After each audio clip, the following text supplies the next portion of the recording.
The unsurpassed, penetrating, and perfect truth is seldom met with, even in 100,000 myriad kalpas. Now we can see and hear it, we can remember and accept it.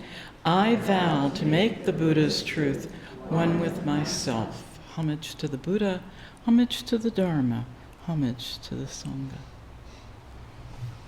So thank you, Master Mayon, for inviting me to do the talk, and thank you all for being here. And for those of you that are not here but here, thank you very much. So I wanted to talk today about living the Bodhisattva life.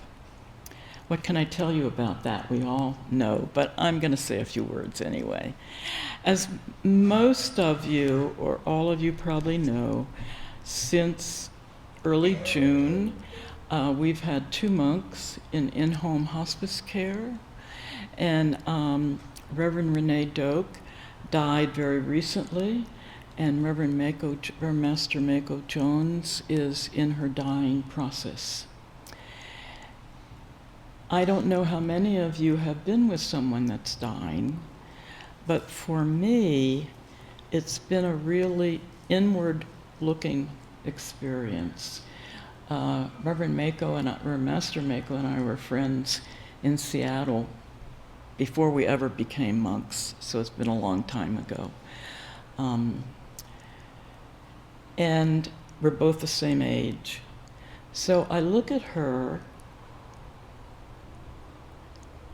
lying there in bed, and I see myself. And that's sad for me. And at the same time, I think it's a very good thing, because I think regardless of our age, that looking at our own death and looking at our own life at the moment is what we're supposed to do as Buddhists. Certainly, death was not on my mind when I was 20 and 30 and 40. Maybe it started to creep in around 50 or 60 or 70, but I think when I turned 80, I thought, okay, Scholastica, this is getting serious, you know. What do you want to do here? So what came up for me is, what's the purpose of my life? And at first I thought, well, wait a minute, I thought I decided that 30 years ago when I became a monk, or before that when I became a parent or a wife or whatever. And yet it seemed to me good to look at that. What's the purpose in my life? And I think particularly now, when the world is in such an upheaval, both for the pandemic and other things that have been happening, I have to tell you, when I read the news about the condominium collapse in Florida, I literally went, you know, thinking about what that would be like, you know, what that would be like for people that live there. So this is where I'm at, examining what it is I'm doing in my daily life, what's the purpose in my daily life. And in thinking about this, I thought, isn't that interesting? Because at one time, my purpose, part of my working, which I greatly enjoyed, was building up an IRA, you know, a individual retirement account. I thought, wow, that's really neat. You know, that's something my parents didn't have the opportunity to do. Well, obviously, as a monk, I don't need to worry about that. But I thought, well, IRA, maybe there's another meaning to that. And what popped up for me, I don't think I thought about this, what popped up for me was interreligious activity. And I thought, okay, that's what I'm doing, right? My IRA for the moment is interreligious activity, which obviously means meditating and keeping the precepts. So then the question that came up is, how am I using the Buddha's teaching to the extent that I understand it in my daily life? And asking myself this and envision myself dying during these past few weeks, during this time of reflection, there were two new perspectives that came my way. And I have found during these years of training that it's not unusual to be sitting with something and asking questions, and then the answer comes along, and I didn't really have anything to do with it. So the two new perspectives that came, one was a poem, which I'll read to you, and the second was a writing by John Daido Loori, who was the abbot of Zen Mountain Monastery before he died in 2009. So I'll read you the poem first. I may read it to you twice. It's a short poem. It's called Late Fragment. It's by Raymond Carver, who died in 1998. It's from his last volume of poetry called, I like the title, A New Path to the Waterfall. Here's the poem.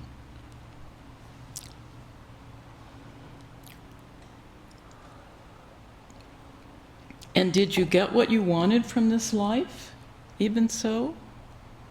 I did. And what did you want?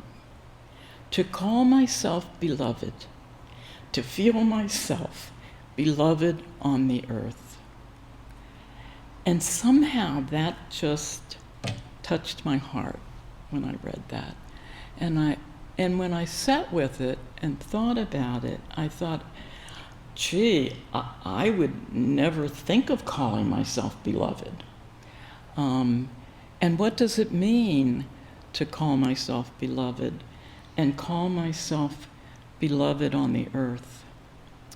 And the more I thought about it, the more I thought, oh, being a bodhisattva, living the bodhisattva life, then that's what, for me, as a Buddhist practitioner, that's what beloved means, because you can't be, in my experience, a bodhisattva all by yourself. You need other beings to save, right, if you're a bodhisattva. And when of course I had to look up in the dictionary, what does beloved mean? And it means precious. It has multiple meanings.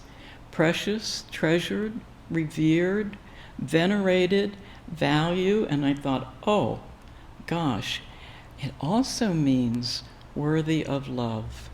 And I thought, well, that's interesting, isn't it? Because we talk a lot about compassion, love, and wisdom. And it seems to me that we mostly talk about it in relationship to what we can do or give other people. And in further reading, and I'll read some of this to you later, we also have to give compassion, love, and wisdom to ourselves, or we're not going to be able to give it to anyone else. So with that in mind, I came across Daido Loori's Dharma discourse on the Bodhisattva Precepts. And what struck me and caused me to read it was the title, which was, The Bodhisattva Vow, the whole thing is hopeless, but we'll do it anyway. But we'll do it. The whole thing is hopeless, but we'll do it. And I thought, oh, exactly my quandary all these years, because I'm reciting the vows at least twice a month. Actually, I recite them daily. And how am I going to do this? You know, if things are impossible or limitless, how am I going to do this? So this is what Daido Loori had to say. The Bodhisattva vow, the whole thing is hopeless, but we'll do it. Here's what he writes. Remember, the whole thing is hopeless. Taking care of the environment is hopeless, but we'll do it. Achieving enlightenment is hopeless, but we'll do it. Clarifying the mind, emptying the mind, impossible. We'll do it. just like the 4 vows say, sentient beings are numberless. I vow to save them. How in the world are we going to do that if they're numberless? Desires are inexhaustible. I vow to put an end to them. The dharmas are boundless. I vow to master them. The Buddha way is unattainable. I vow to attain it. Utterly hopeless. Yet we're doing it. And I thought, wow, that's a nice summation of vowing the Bodhisattva vows and doing it. So the question then continued for me, how have I used the Buddha's teachings to the extent that I understand them in my daily life? And what can I do differently now? How do I actually live my life as a bodhisattva? And this is a question I'd like to explore with you this morning. Living our lives as bodhisattvas, what does it mean to be a bodhisattva, and how do we do it? Well, the first thing I usually deliberately go to is to see what Master Jiyu had to say about it. And I thought, didn't she say something in Roar 1? So I looked at my multiple markings in Roar 1, and of course chapter 5 is the mind of the bodhisattva. And this is what she says. I'll read you the first paragraph, and I would wholeheartedly suggest you read the whole chapter. When meditation and perceptual living bear fruit, our entire outlook on life begins to change. And this is the arising of the mind of the bodhisattva. What seemed to matter, in quotes, before no longer seems important. What comes to the forefront instead is the necessity to live by a few very simple things: charity, tenderness, benevolence, sympathy, and gratitude. The first 4 of these are what are known as the signs of enlightenment, what to look for if you are really keeping the precepts. This is what you should see in someone who is really keeping the precepts and who has found the eternal. The 5th, gratitude, is one of the special foundations of the serene reflection or Soto Zen way. Well, none of that is probably unfamiliar to you, but for me, what kept coming up is, am I doing this on a daily basis? Is this such an ingrained part of my life that I do it almost without thinking about it? So I thought, well, a good place to start is just reviewing the Bodhisattva vows. And the way that the translation that we use here is, and I'm going to do kind of an abbreviated version of them.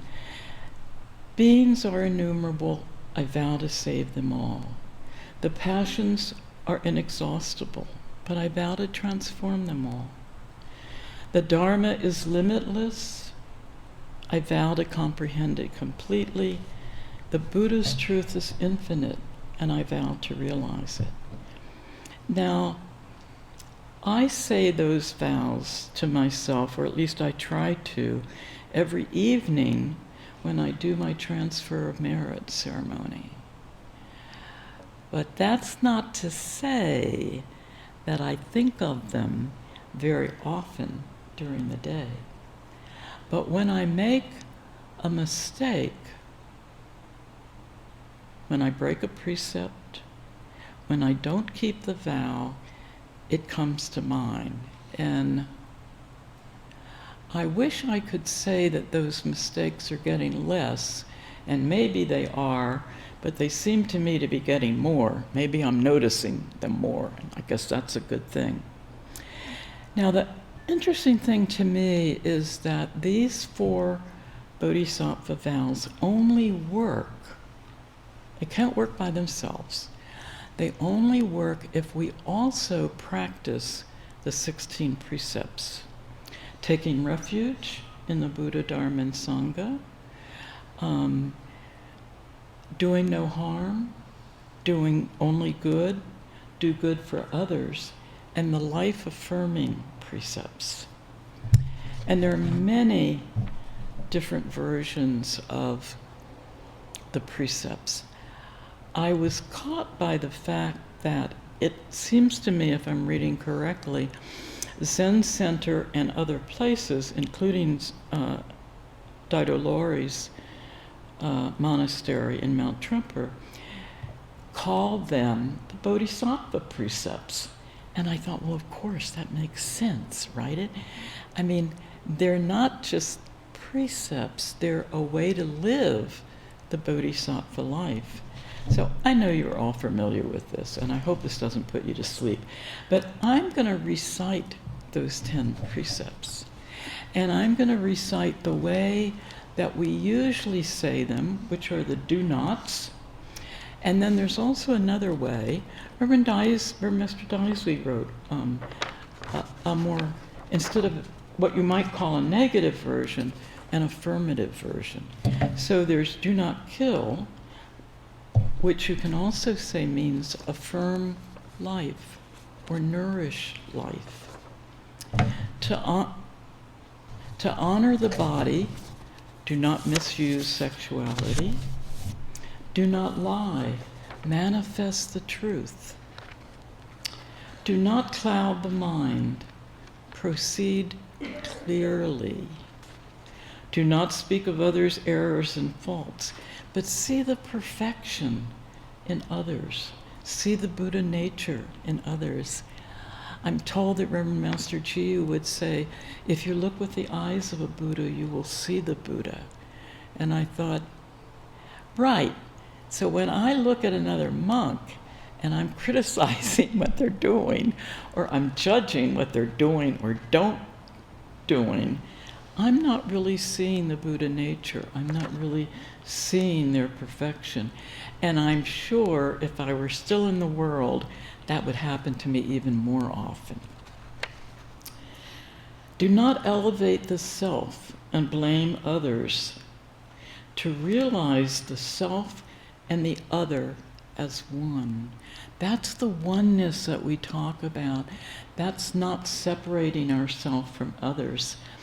I came across, I think this is part of Chandida Lori's teaching, when he talks about atonement, right?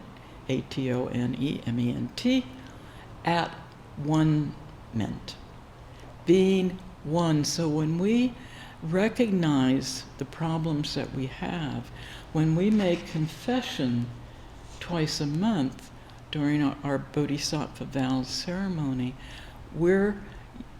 you could use the word atonement, but you could also say we're trying to be at one with all living things, sentient beings and non-sentient beings, animals and plants and trees.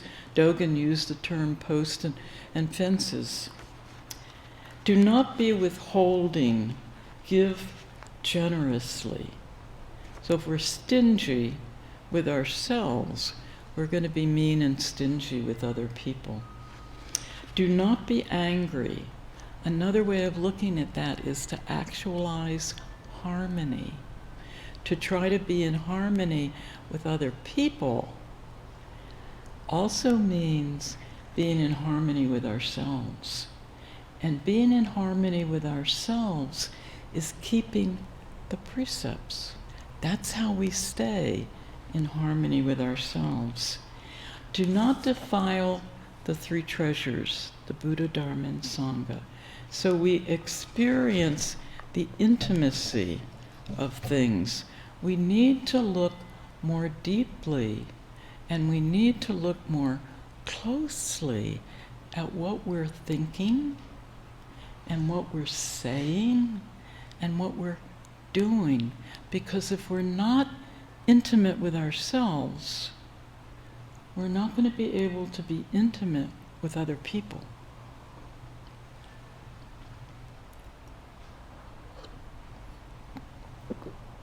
Now, the other thing we have to keep in mind as bodhisattvas is the 4 vows, the 16 precepts, and the paramitas, which are 6 or 10, depending on how you look at them.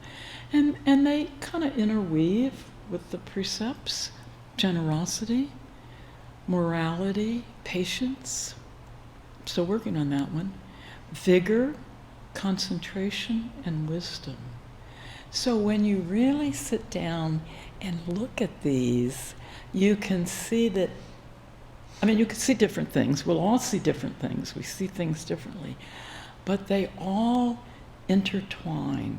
They all weave together, because the deeper, the more intimate we become with them, the more we realize that one of them, any one of them, encompasses all of them. Because when we're able to look deeply within ourselves, to sit still, we see that the thing we need to do is to let go. I can't tell you how many times I've talked about that. You're probably getting tired of hearing me say that. And yet, in reflecting on this, I think that's the big issue for me, is letting go of my opinions, letting go of my concept of myself, letting go of what I think is right and wrong. And there are things that are right and wrong in this world. We want to be able to keep the precepts. We want to be able to live by the Bodhisattva vows. So what do we need to do? We need to open ourselves completely, and let go of whoever it is that we think we are.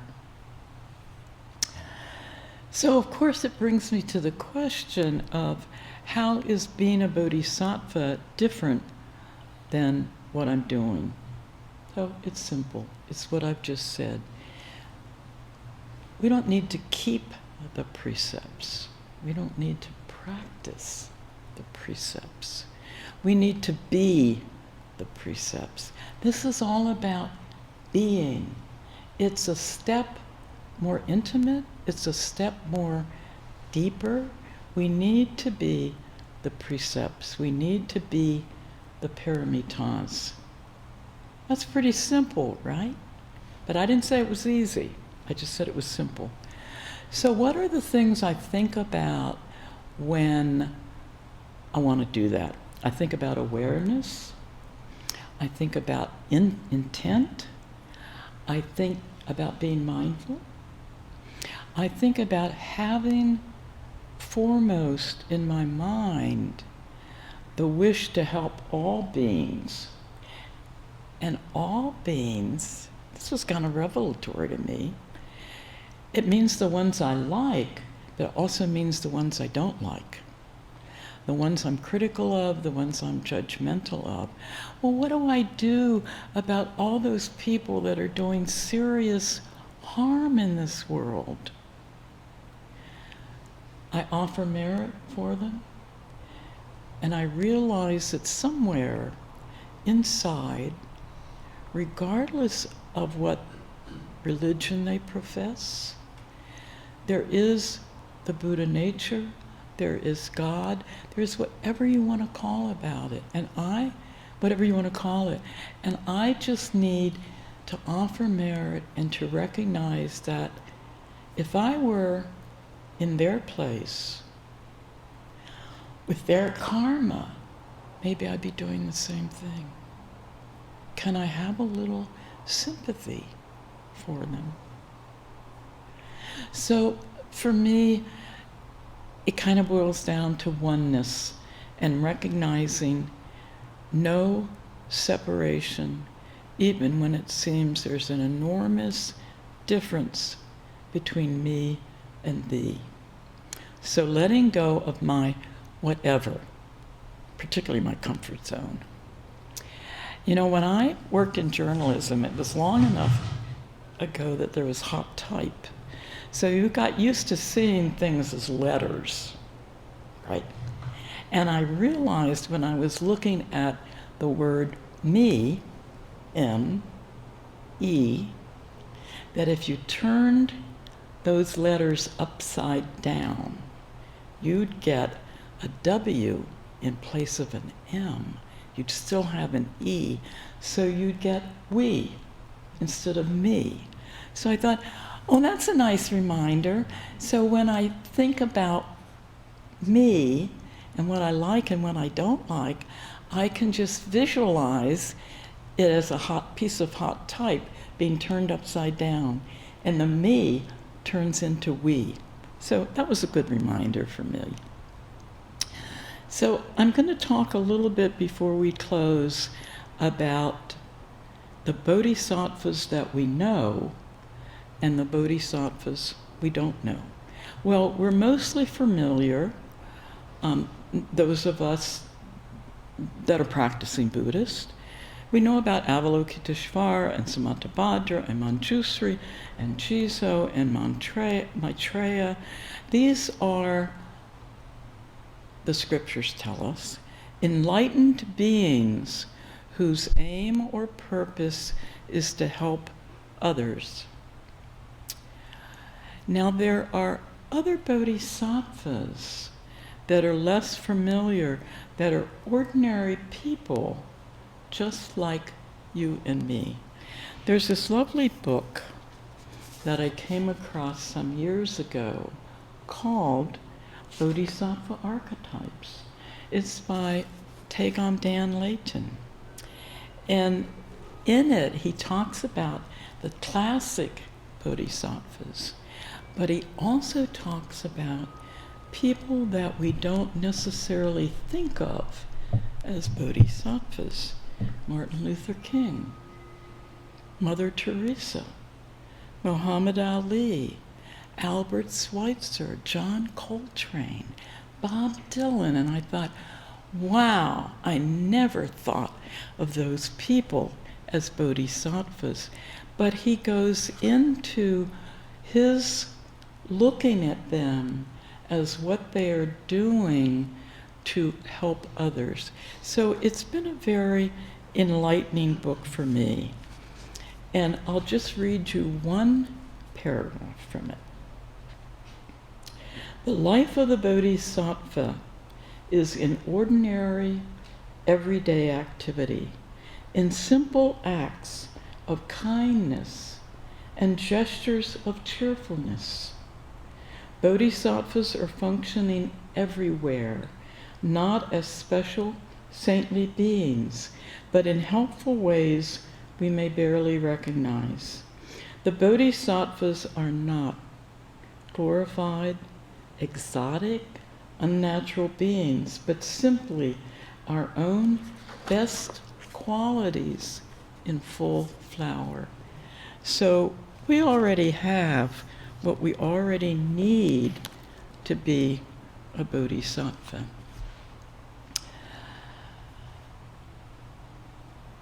Daido Loori ended some of his teaching by saying, a vow is meaningless without practice. So what we have to do is think of ways that we can practice being a bodhisattva. And another teaching that was helpful for me is Reb Anderson's Being Upright. Lovely book to read. He talks extensively about the precepts and the bodhisattva vows. And this is something he said that I think would be good if I could remember it, which I can't. But fortunately, we've got the book in our library, so I can go and read it when I want to. Helping others entails learning how you are helped. In order to heal others, you must learn to heal yourself. Learning how to give to yourself is part of learning how to give to others. If you are stingy with yourself, you will be stingy with others. When you understand how everything is given to you, you will be able to give everything to others. Reverend Master Mayon talked about this in a Dharma talk. I think it may have been last Sunday. You know, we're dependent on everybody for everything. There's nothing. I mean, we couldn't exist. If there wasn't air to breathe, we wouldn't exist. You know, we could be grateful to the air. And he said, everything that comes to you is an opportunity for truth. All the things that you consider to be limitations to or interference with loving others are actually opportunities for you to realize the truth along with other beings. Ironically, wanting to help others before you help yourself does not mean that others are actually helped before you are. As a bodhisattva, you may want to help others before yourself, but in fact, as soon as others are helped, you are helped. You and others attain the way simultaneously. Another book that's been helpful for me during these weeks of being with Reverend Renee and Reverend Mako during their dying process. And this was recommended to me by Reverend Alina, who's been our journal editor over at Throstle, is a book called 5 Invitations. It's by Frank Otaseki and published in 2017. And they are 5 invitations to each of us when we think about our life and what we want to do. And the first one is, don't wait. Do it now. This is the moment. Whatever it is you need to do, don't wait. The second one is welcome everything and push away nothing. And I thought, okay, that's something to work on, isn't it? Welcome everything and push away nothing. The third one is bring your whole self to the experience. So don't hold back anything, warts and all, as they used to say. Do what needs to be done and bring your whole self to the experience. So I have found that very helpful. I recommend the book. And in closing, what did Reverend Master Jiyu have to say about bringing your whole self to the experience? This is what she said. This is again in chapter 4, Mind of the Bodhisattva, Roar of the Tigris, Volume 1. Remember that if you wait until you're fully enlightened, you miss a tremendous number of opportunities to help people. You have to be careful that you don't think you can't be of help until you personally have found the eternal. Because if you try to do that which the eternal does, if you try to follow the precepts, just doing that itself will start to help. And you need to keep that in mind. So for me, keeping in mind my intent and my purpose in life, I need a lot of reminders. I needed reminders even when I was younger, but as I'm getting older, I really need reminders. So one of the things that I would suggest you might want to consider is writing out the Bodhisattva vows in your own words. Read whatever translation of them that's good for you, and then write out each of them in your own words that apply to you. I have found for myself that having a daily ceremony or a recitation or writing daily in a journal, how did I do with this precept? What's the precept I want to keep today? What's the Bodhisattva vow I want to keep today.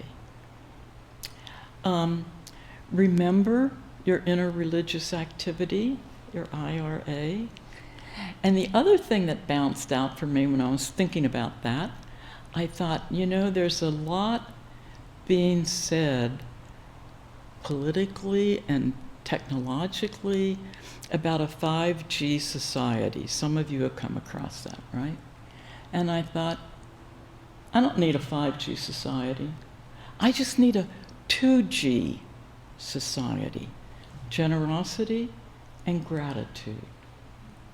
That's what I'm going to focus on. So I think having a verse in the morning, having evening verses, offering merit, are helpful things to do, because what I want to do, I don't know whether I'll achieve this before I die, is to have my bodhisattva practice as commonplace and as ordinary to me as reaching for my pillow in the night.